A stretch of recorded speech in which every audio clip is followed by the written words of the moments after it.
What is up, ladies and gentlemen? You can call me Kai Guy. Welcome back to another video here on the channel. And if this is your first time here, then welcome to you. I am your coach of the Washington WOOBAT in the DAPL, and we are officially in playoffs, baby. My first draft league in over 6 years, and we're coming back pretty strong. We're in the playoffs. We were, I believe, the 5th seed in our division and everything. So we'll be going up against another seed from another division, like all that cool stuff. I thought it was going to be like you play through your division first, and then the top person from each division goes on in like the final four. But nope, it's like an interspersed kind of thing, almost like if you're a fan of college basketball, the March Madness tournament, where they take like the top ones from each region, and then you get mixed and matched against each other, like that kind of thing. So because of that, we're going to be taking on somebody from a different division. We're actually going to be taking on DiAlpen, or DiAlpen, I'm not sure how to pronounce his or her, their username, but their team is called Jirachi's Journey. We're going to be taking on them and their very scary team. I'll make sure to put a picture of said team on screen for you guys, so that way you can kind of follow along. And then I'll also break down their team, what they could possibly bring, as well as the Pokemon I am bringing to combat their team, all that cool stuff. So you'll have that to... Fiora, how's it going, baby? How's it going? Can you get out of under my desk, please? Thank you. So yeah, we'll go ahead and break that down and see how things go, and then the battle will follow afterwards. So, breaking down DiAlpen's team, they have Tapu Koko, Iron Moth, Garchomp, Iron Leaves, a Terrakion that is his Z Crystal user, a Alomomola as one of his Terra Captains, Mega Pidgeot, Fortress, a Alolan Persian, and their other Terra Captain is Haunter. So we got a Haunter buddy, which is pretty nice to see. They have a very scary team, very good electric terrain team as well, between Tapu Koko, the Iron Moth, and the Iron Leaves. So a little bit of a, not quite spam or anything, but a pretty solid little lineup. Especially, it's definitely not spam, Kai. It's psychic terrain, not electric terrain that's used for spam. I don't know what I'm talking about. Anyway, but they have a really solid electric terrain team. The Tapu Koko can set it, and then the Iron Moth and Iron Leaves will get free booster energies out of it. Alomomola is just an annoying Pokemon to deal with. That plus Fortress, just a very annoying core to break. Iron Leaves can set up and sweep. Same with the Garchomp. Terrak hits like a truck. All of that fun stuff. I'm not too worried about like the Persian, and even like the Pidgeot to a degree. I'm not too scared of. So hopefully that doesn't come back to bite me in the butt, but we shall see how things goes. As for our team, let's go ahead and break down who we're bringing. First up is Wolfric the Mamoswine, holding the Focus Sash with Thick Fat, Stealth Rock, Earthquake, Toxic, Ice Shard for its moveset, max physical attack, and a Jolly Nature with max speed. So a couple of things. I really like rocks in this game. It does good chip damage to the Iron Moth if it is not running boots. Does good damage to the Mega Pidgeot as well. Basically, I feel like he has a lot of Pokemon that want to switch out and switch back in. So I felt like Hazard, specifically rocks, were pretty good into his team because of that. So that's kind of why we've got that there. Earthquake does insane damage to Tapu Koko. Iron Moth does good damage to the Terrakion as well. It can hit something like the Alolan Persian for decent damage. And then we've also got Toxic here to whittle things down, such as the Tapu Koko again, the Garchomp, the Iron Leaves, which can come in on an Earthquake, but doesn't really want to take an Ice move. And then also something like the Mega Pidgeot too.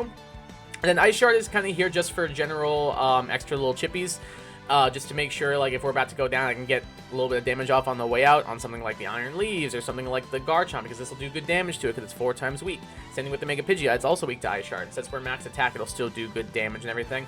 But at the moment, Wolfric's main job is to get up its rocks, maybe get a Toxic off, get some chip off, and then honestly just go down. So that's kind of the plan for this thing, but it should be a decent threat into the opponent's team, so hopefully we're able to at least do something with it. Next up is Noah, our team captain, the Mega Latios, holding the Latios side, of course, with Levitate, and then the moveset Roost, Defog, Psyshock, Toxic, max HP, max Spadef on this thing with a Calm Nature to boost that Spadef even further, and a tiny bit into special attack. I don't really have a lot that wants to like eat up hits from his specially offensive Pokemon, such as the Iron Moth or the Tapu Koko or even the Mega Pidgeot, so as a result, I kind of decided to go with Latios this week, because the only stab move they can hit me with is a Tapu Koko Dazzling Gleam, and if they're not offensive, it does not do much to me at all. Like, it does nowhere near half. So because of that, Latios can kind of be a good specially defensive pivot here. Kind of just sit on things, get some Toxics off to whittle them down, heal itself up with Roost, defog away terrain or hazards if the opponent decides to bring them. And then Side Shock is just kind of there for general damage. I might not be able to hit the Alolan Persian, but that's what Toxic's for. Get a little chip off on that, make sure it is on a timer, all of that cool stuff. So yeah, honestly, it's just kind of here to eat up hits from the Iron Moth, the Tapu Koko, all that cool thing. So yeah, especially defensive Latios this week, so hopefully that works out for us. Next up is Nia coming off the bench after the past couple of weeks with the moves U-Turn, Knockoff, Triple Axle, and Flower Trick, holding the Choice Scarf with Protean. Max physical attack and max speed with an adamant nature on this thing. This Pokemon is kind of just here to be generally annoying. It outspeeds basically their entire team, especially thanks to the Choice Scarf that we've got on it. So I can just freely get Choice Scarf U-turns off on things and just swap back in and out from there. Choice Scarf Knockoff is good too to get some extra damage off on something and removing items, like on the Iron Moth, it's not booster, or on the Iron Leaves because it's super effective. Maybe knock off an Alomamola's leftovers, or maybe even something like a Haunter's Eviolite or something. So pretty good into that. Flower Trick does good damage to Tapu Koko as well as the Alomamola before it Terras, and the Terrakion too for that matter. And then Triple Axle is there to catch something like the Garchomp, to get a max-powered ice, four times strong ice attack on that thing. And since we're Scarf will outspeed the Mega Pidgeot, so I can go for a Triple Axle with Scarf Adamant into that thing as well, and maybe surprise it with a quick KO, that kind of thing. So yeah, Nia's here to kind of just swap in, swap out, get off some big hits, and get back out. So hopefully she is able to show what she's made of this week, because unfortunately I haven't really been able to use her too much, unfortunately. But maybe this will be the week. Next up is Tora the Clefable, holding the leftovers with Magic Guard, Cosmic Power, Calm Mind, Soft Boiled, and Stored Power, Max HP, Max Spadef. So this Pokemon's kind of here to be a backup, specially defensive tank if something happens to Noah. But also this Pokemon can set up and sweep thanks to Cosmic Power, Calm Mind. So that's really helpful. So Cosmic Power will boost our physical and special defense by 1 stage. Calm Mind boosts our special attack and special defense by 1 stage. So coupled with all those boosts we'll be getting, Stored Power will be going up by 20 base power each time. So after 2 Cosmic Powers and a Calm Mind, I am at what? So 1, 2, 3, 4, 5, 6. So that'd be a 140 base power Stored Power, which is kind of insane. Like, yeah, I can't really do anything to the Alolan Persian, but honestly, do I care? Not really. I'm not gonna lie, I really don't really care about that. So because of that, I've kind of decided it's time to unleash this Clefable set and see how it goes this week. Like, yeah, it sucks I can't hit the Persian, but I've got other things to take care of that anyway. And then obviously, I'm probably not going to want to set up with Persian anyway if they still have this around. And realistically, he doesn't know I don't have a Fairy move, so he doesn't really want to bring in the Persian either. So we can kind of use that mind game to our advantage and see how things go for us. But that's going to be the moveset we are rocking here, just to get off big stored powers on stuff. There's not a lot that wants to take it after we are pretty boosted up, so we can get big damage off on those. Next up is Poppy Buster the Celesteal with a Rocky Helmet and the Beast Boost ability. Leech Seed, Giga Drain, Flamethrower, Explosion. Max HP, max physical defense with a relaxed nature on this thing to get that extra little bit of defense, and a teensy weensy little bit in the Spadef. So this Pokemon's job is literally Terrakion and Iron Leaves. Like, this Pokemon is just here for Terrak plus Iron Leaves. Like, don't get me wrong, Terrak is still going to hurt quite a bit because of we don't resist the Rock Stab or the Fighting Stab. But thanks to our Rocky Helmet, he'll be able to take some little chippies and we can get our health back with Giga Drain or a Leech Seed. So that's pretty helpful. Giga Drain also will do pretty decent damage to the Alomomola before it Terras. Flamethrower is here for the Iron Leaves, that's literally it. And then, like, honestly, if the Terrak and the Iron Leaves are gone, like, if we take them both out, I have Explosion on here just because, like, this Pokemon is only here for those 2 Pokemon. Everything else, I think I can handle. Granted, maybe the Garchomp, it still could be helpful to have this thing as well. But if Garchomp tries to come in, I'm going boom, and I'm doing, like, 80% of that thing. Easy. So Explosion's kind of here if we take care of the Pokemon that we are worried about. We can kind of just go boom and be done with it. That's kind of the plan with this thing at the moment. And yeah, like I said, max HP, max defense on this thing to be a very annoying physical wall. And last but not least is the MVP of the season, Uni, the Oricorio, holding the leftovers with the Dancer ability. Quiver Dance, Roost, Revelation Dance, Hurricane with Terra Ground, because Terra Ground looks insane into their team. Max HP, max defense with a bold nature on this thing to get a little bit extra defense going. So, Quiver Dance to boost my special attack, speed def, and speed by 1 stage is super, super good. I can get some big boosts going into a lot of this team. Roos is there to heal myself up, plus the lefties for the extra recovery as well, so no heavy-duty boost this week. The Revelation Dance does really good damage to the Alomomola before it tears, as well as probably KOing the Mega Pidgeot. And then after we tear ground, there's not a lot that wants to take a Revelation Dance. Tapu Koko gets bodied. Iron Moth gets bodied. Garchomp is going to do a lot too. Iron Leaves, I have Hurricane. Terrakion, I have Revelation Dance or Hurricane, whatever I'm feeling. Mega Pidgeot, since it has no guard, I can hit a guaranteed Hurricane on it. Something like the Fortress doesn't want to take a multi-boosted Hurricane, or the same thing with the Alolan Persian.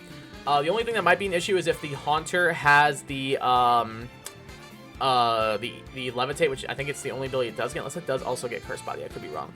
But we'll have to hit a Hurricane on that if he brings it in. But for the most part, like, we don't miss those. So that's the goal at least. Hopefully we don't miss. But yeah, Uni looks insane to this matchup, so hopefully it's able to pick up a big ol' sweep. We'll see how that goes. Let me know what you guys think of the team down in the comments below. Who do you like that I brought? What Pokemon do you think are going to put in the most work? What should I have done differently? Make sure you let me know down in the comments, and let me know what you think of how we're going to do. I hope you'll be cheering on your Washington WOOBAT in the playoffs of the DPAL. It is the round of 32, so let's see how things go. It is time to jump into the battle, so I will see you guys in just a moment.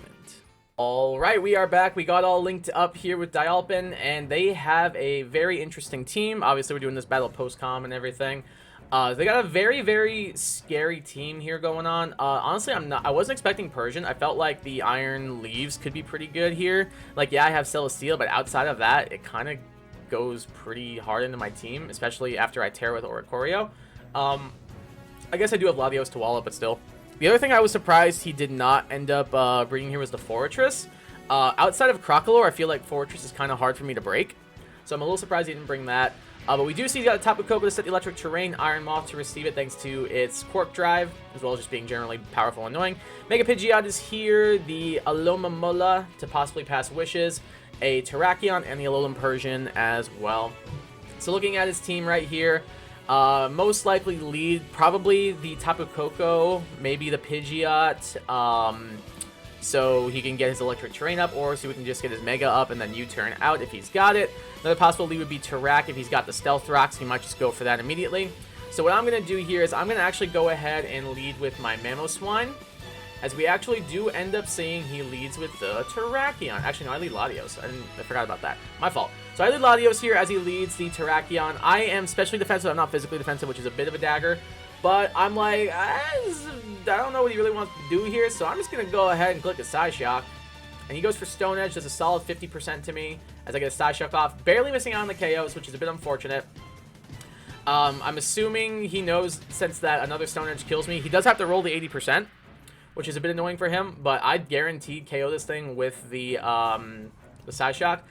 But Latios is too important for later for something like the Iron Moth, so I'm like, I'll just switch out into Celesteela. Celesteela can eat up a hit. As we see, he does set the rocks.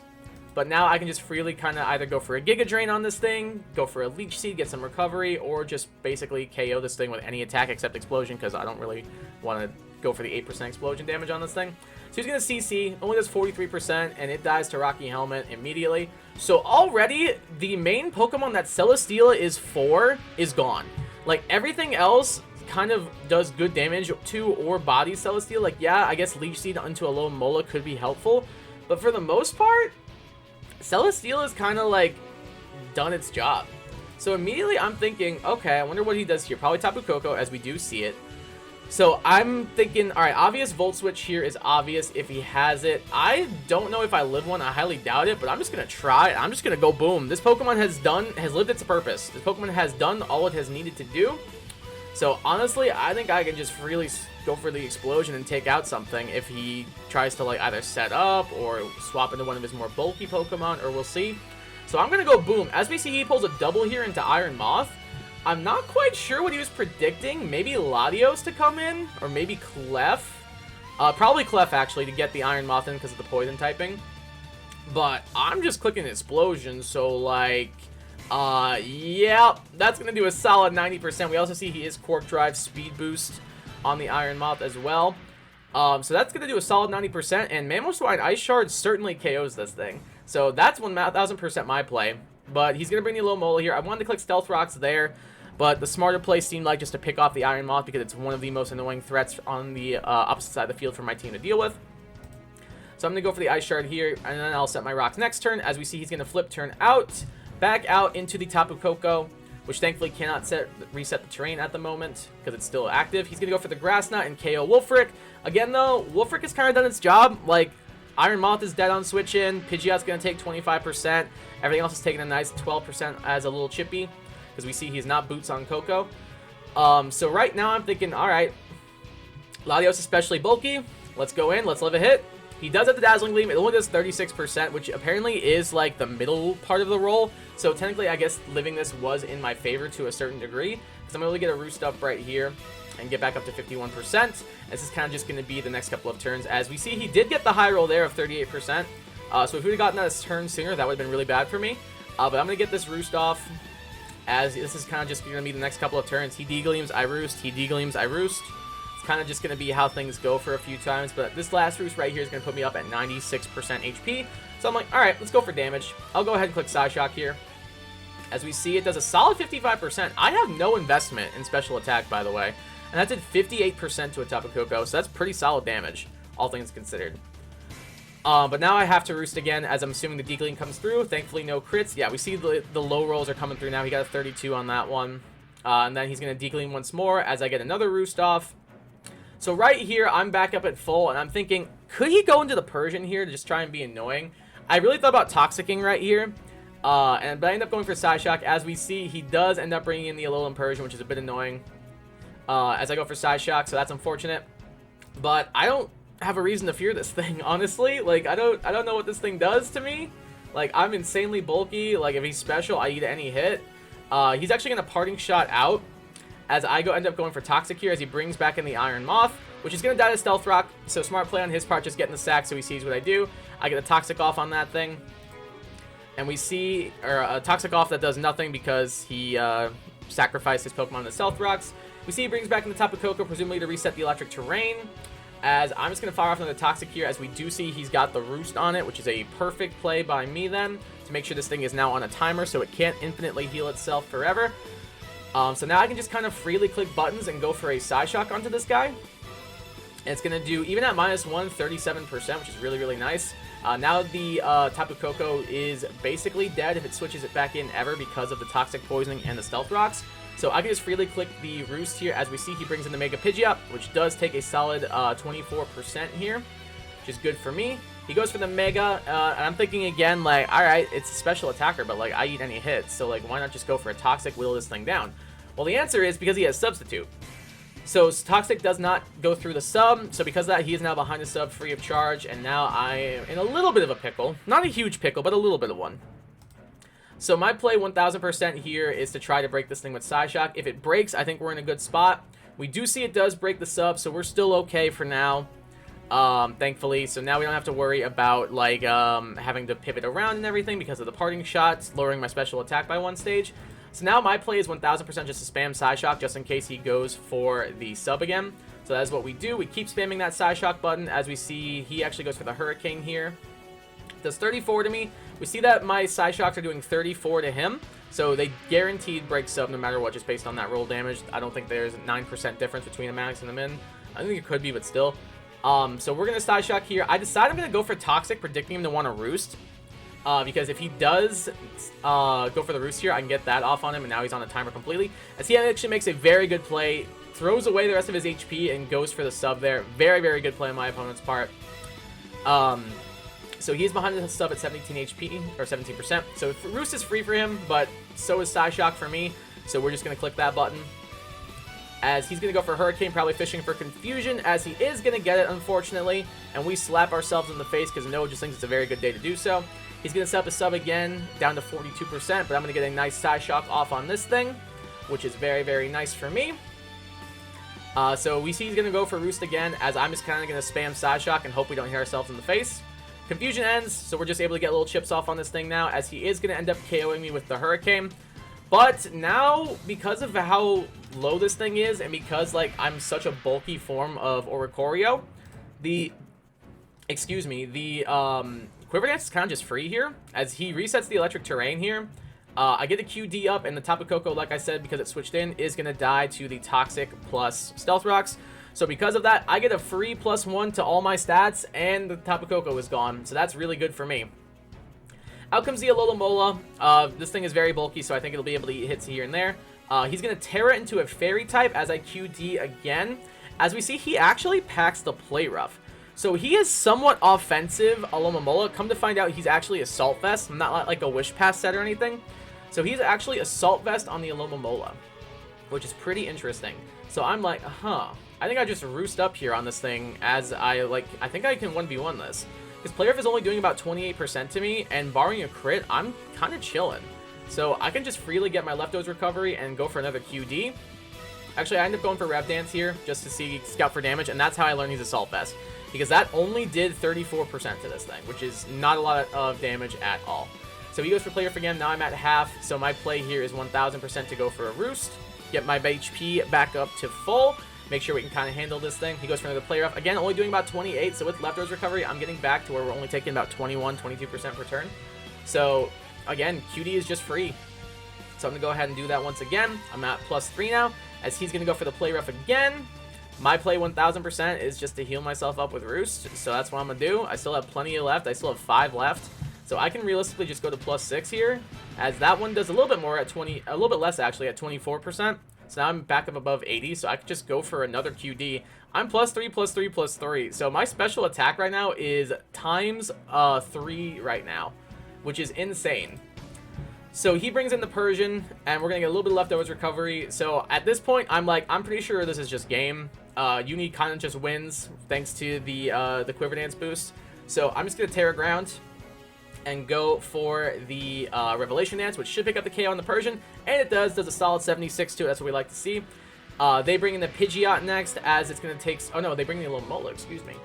Because they do have the flip turn on this thing, as we saw earlier, which is now super effective on me. I'm going to go for damage on it. We do 50%, which is very nice. They get the flip turn off. That's about 34 to me because we are max HP, max defense on our Oricorio. So it's not doing as much as he would like. Pidgeot's going to take some Stealth Rock damage. And I might not be able to hit this thing with Revelation Dance anymore because it is now ground type and flying is immune to ground. But we guaranteed to hit a Hurricane into this thing because of its no guard ability, making sure that it can never miss attacks, but also that attacks never miss against it. So no matter what, we guaranteed hit that Hurricane there, which is very nice for us. All that leaves now is the Alomomola, which is going to take Stealth Rock here and go for Aqua Jet Chip, which does get a crit for 34%, but unfortunately it ends up not mattering because Revelation Dance picks up the KO along the Alomomola, and your Washington, WOOBAT pick up that hashtag Dubski and move on to the round of 16 in the DAPL playoffs. So we'll be back here next week for our DAPL playoffs round 2 game. So hopefully we can pick up that hashtag Dubski once again in it. Uni, again, what can I say? This Pokemon's been the MVP of the season. This Pokemon's insane. It's broken. I'll say it. This Pokemon shouldn't be allowed to Terra, in my opinion. But I think it's insane. I love this Pokemon to pieces. Oricorio's goated. What can I say? So your Washington WOOBAT will be playing here again next week, trying to pick up another dub and moving on in the playoffs. Hopefully we'll be able to do that. So yeah, let me know what you guys saw of the battle down in the comments, and leave a like on the video because it helps me out a ton. Also, if you're new around here, definitely consider subscribing. We're on our way to 600 subscribers. That's my end of the year goal, and I'd really appreciate that if you could help me hit it. It would mean a lot to me. So yeah, go ahead and click that button. It means a lot. Yeah, that's all I got for you guys. Thank you so much for tuning into the video. I'll see you guys next week. You're Washington. Woo! WOOBAT, stay alive in the DAPL playoffs, and we'll be back next week for a battle in the round of 16. So hopefully we'll be able to pick it up, that Dubski. I will see you guys then. But until then, let me leave you with this. Peace.